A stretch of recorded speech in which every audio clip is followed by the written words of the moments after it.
नाशिकच्या सातपूर गोळीबार प्रकरणातील आरोपीच्या घरावर हातोडा मारण्यात आलाय। आरोपी प्रकाश लोंढेच्या घरावर पालिकेनं बुलडोझरनं कारवाई केली। लोंढेच्या घरात भुयार सापडलं होतं आणि या भुयारामध्ये 2 कुऱ्हाडी आणि चाकू सुद्धा सापडला होता। 4 ऑक्टोबरला सातपूर येथील ओरा बारमध्ये गोळीबार झालेला होता।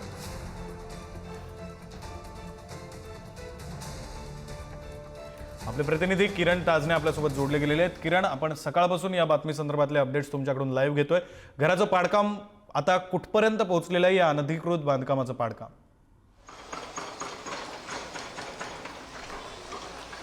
विक्रांत, ITS सिग्नल पासून पुढे आलेला हा संपूर्ण परिसर आहे। ही जी नदी आहे त्या नदीच्या लागूनच खरं तर ही इमारत उभी करण्यात आलेली होती, 2 मजली। आणि या ठिकाणी आपण जर बघितलं तर आता पाठीमागचा जो या इमारतीचा भाग आहे तो पाडला जातोय। याच्या इमारतीच्या वरती होर्डिंगसाठीचं जे स्ट्रक्चर उभारण्यात आलेलं होतं ते देखील या सगळ्या दरम्यान पाडण्यात आलेलं आहे। आपण जर बघितलं तर ते खाली स्ट्रक्चर देखील पडलेलं आहे। या दोन्ही स्ट्रक्चर आणि इमारत अशा दोघांनाही नाशिक महानगरपालिकेच्या माध्यमातून नोटिसा बजावण्यात आलेल्या होत्या। एकूणच जर बघितलं तर हे बांधकाम पूर्ण होतंय, जवळपास 6 महिने पूर्ण झाले।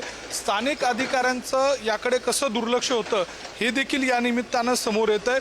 महत्त्वाची बाब म्हणजे बेकायदा असलेलं हे संपूर्ण जे बांधकाम आहे ते आता नाशिक महानगरपालिकेच्या माध्यमातून पाडलं जातंय।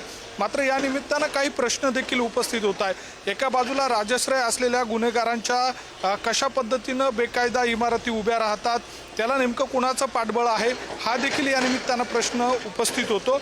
आणि दुसऱ्या बाजूला अशा स्वरूपाची कारवाई करत असताना हे बांधकाम ज्या पद्धतीनं उभं राहतंय ते उभं राहिल्यानंतर पुन्हा त्या पाडण्यासाठीचा खर्च देखील नाशिक महानगरपालिकेला करावा लागतोय।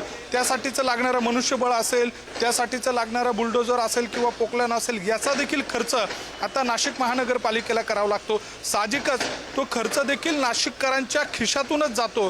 त्यामुळे जे अधिकारी या सगळ्या दरम्यान या ठिकाणी त्यांच्या विभागाच्या अंतर्गत हे संपूर्ण येतं, त्यांची देखील जबाबदारी ही सगळी या अनधिकृत बांधकाम होऊ नये यासाठीची असते।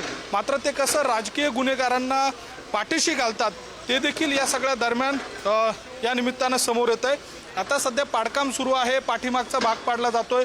जवळपास सकाळी 7 वाजेपासूनची ही कारवाई सुरू झालेली आहे आणि असं सगळं सुरू झालेलं असताना जवळपास हा संपूर्ण दिवस जाईल तरी हे जे पाडकाम आहे ते पूर्ण होईल की नाही याबाबतची साशंकता आहे।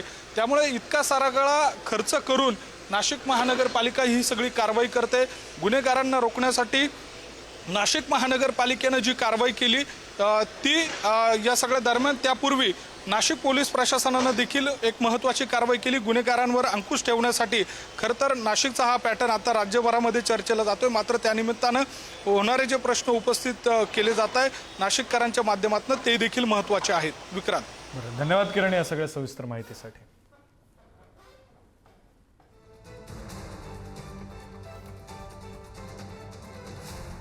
लोंढे आणि त्यांच्या गँगच्या विरुद्ध जी काही कारवाई करण्यात आलेली आहे त्याचाच पुढचा भाग म्हणून त्यांनी जी अनधिकृत इमारत या ठिकाणी उभा केलेली होती त्याच्या संदर्भामध्ये पोलीस विभागाच्या विनंतीवरून महापालिकेने त्या ठिकाणी कारवाई केलेली आहे। या संदर्भामध्ये मॅडमनी पण जसं सांगितलं की अजून एक बिल्डिंग आहे त्या संदर्भात देखील पत्रव्यवहार करण्यात आलेला आहे आणि त्याची देखील पुढची कायदेशीर कारवाई केली जाईल।